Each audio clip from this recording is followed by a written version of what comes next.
Hello and welcome to another video. Today you and I are going to go through a mixed media project where I combine intuitive drawing, stencils, collage, markers, and acrylic paint. The goal? To let the process guide us. Along the way, I'll share some tips and tricks and hopefully inspiration for your creation. I'm Blessed24, an artist for life and a graphic designer for the past 20 years. I've recently left the corporate graphic design grind so that I can follow my true passion, creating by my own rules. And in the process, teaching and encouraging you to do the same. So grab those supplies and let's get started. Step 1, intuitive drawing, the foundation. I love beginning this type of project with some intuitive drawing, just making marks, doodles, and lines without thinking too much, if at all. Our goal is to break the blank page and create a starting point that feels organic. Some of the best art happens when you allow yourself to let go of control. No rules, just pure creative flow. Think of it as a conversation between your hand and the page. Feel free to use different pressures, cross-hatching, or scribbles. Apply marks with a heavy hand or light. Only you know what feels best in the moment. If a shape catches your eye, emphasize it. If not, move on. This isn't about perfection, it's a foundation for the process. I wasn't really feeling the direction this drawing was going in. So I decided to do a light blue acrylic wash over the top of it. This would mute it so I could use it as more of a background element going forward.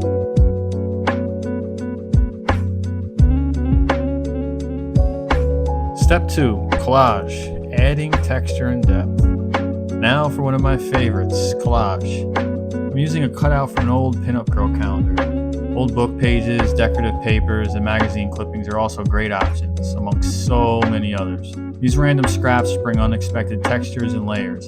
They also allow for adding defined visual elements without much overthinking or spending too much time on technicalities. After gluing the pinup pieces down, I added a bold black outline to tie it in with the rest of the drawing, and decided to do another light blue acrylic wash over top of this and just see how it looked. Once it dried, I cut part of the design out from the paper so I could continue layering. For the background, I decided to reuse part of a foam board I had used on my last mixed media experiment. If you would like to check that out, it's linked above and in the description. It was a piece of black foam board from a sign I had made for a festival where I was selling limited edition t-shirts and artwork. There was some interesting remnants from spray painted stenciled letters and marks. I cut it down and I glued the cutout to it. I also cut some pieces from the scraps with the blue wash to add to the composition.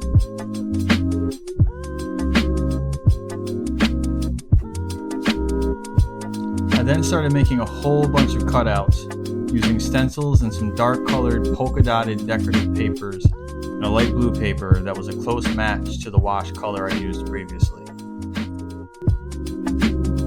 I wasn't sure what I would even use from these, but I wanted to make sure I had enough of them to play with. The stencils I'm using are punched out pieces from paper letter stencils and leftovers from a wooden 3D puzzle of a dolphin. The knocked out shapes were so interesting that I just couldn't throw them away. They make great, quick, organic looking forms. I also used the scrap from the pinup cutout as a stencil. This way I could use a new paper layer in some areas like an outline.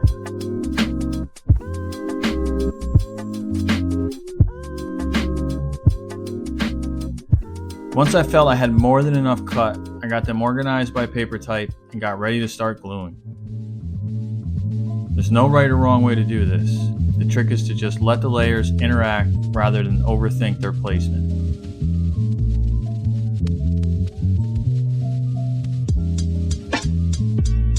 I really like how the polka dots interacted visually with the spray paint background and the forms that were coming together from what I had cut.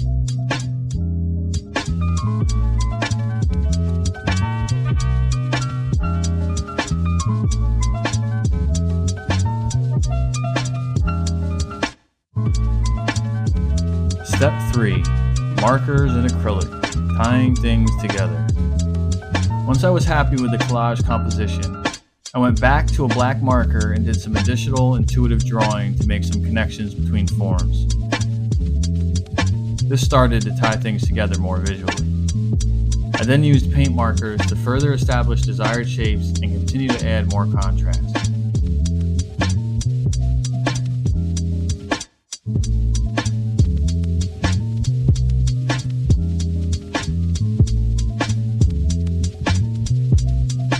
watered down some acrylic paint and started adding translucent paint layers to the mix, adding more color and shapes and a few blue drips. At one point I splashed a bit of paint and figured the piece was calling for some splatters, so I went with it.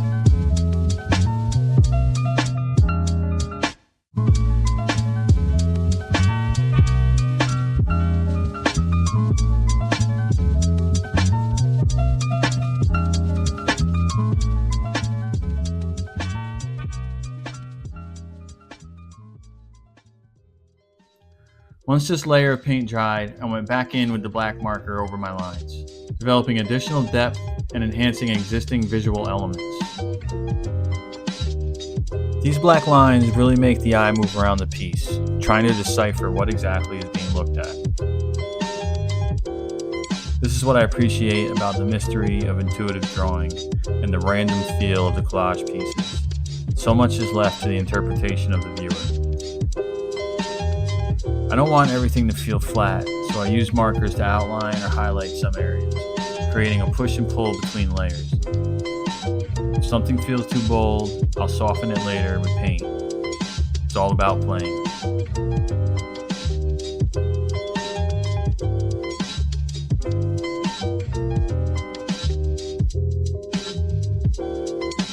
I then use some black acrylic to lay in heavier areas of paint and drips to start making the subject and some of the visuals stand out more.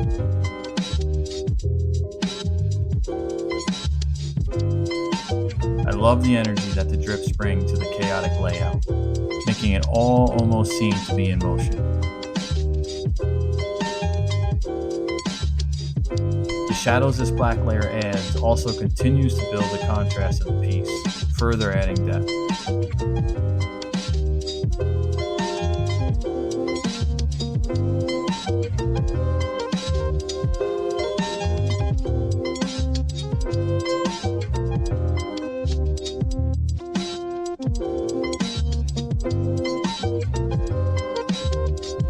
I had the idea to try and add in some watercolor textures, but this was an epic fail. They just weren't coating the surface. I gave up on them pretty quick, lesson learned.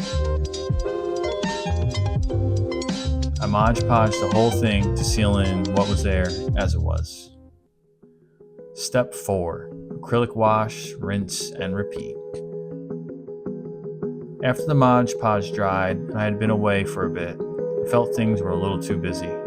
So I decided to mute some elements with a lot of very wet acrylic. Washes and drips galore. I just had fun with it. This is just an experiment piece, so I didn't hesitate to lay that runny paint on there. Reacting to what's already there, covering some areas while letting others peek through. Using the watered down acrylic really allows for laying it on thin or thick, depending on what you want to show through. I just step back and ask myself, what's working? Mixed media is about trusting the process. No two pieces turn out the same, and that's the beauty of it. If you let go and follow where your creativity leads, you'll always surprise yourself.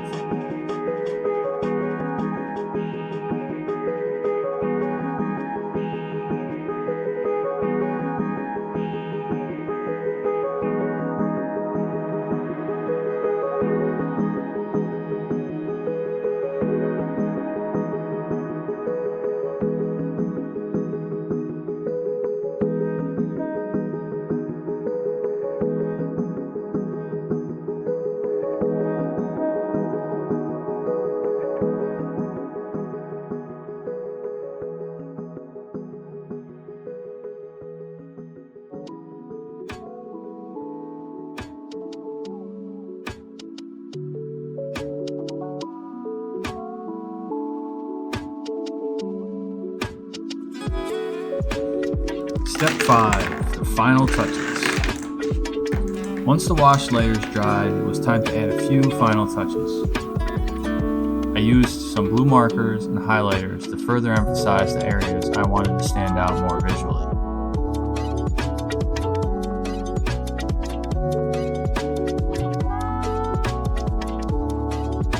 I then sealed those with a clear coat spray so they wouldn't smudge for the final round of lines I wanted to add. I just felt some of the forms got a bit too washed out, and wanted to bring some structure back to them with the black lines.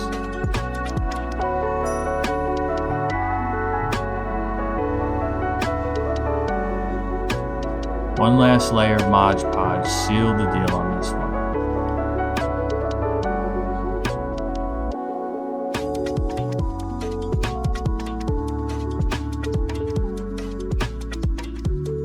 I actually don't really love the final result. I think in the end it was a little overworked, but this piece is about the process and learning through trial and error. I have a much more planned out project coming up that will utilize the processes used in this video and my last mixed media video, which I mentioned previously being linked in the description. So be sure to like and subscribe to stay tuned for that and more creative inspiration. I would also love if you would tell me in the comments which part of this process speaks to you the most. I hope to see you next video. In the meantime, keep creating.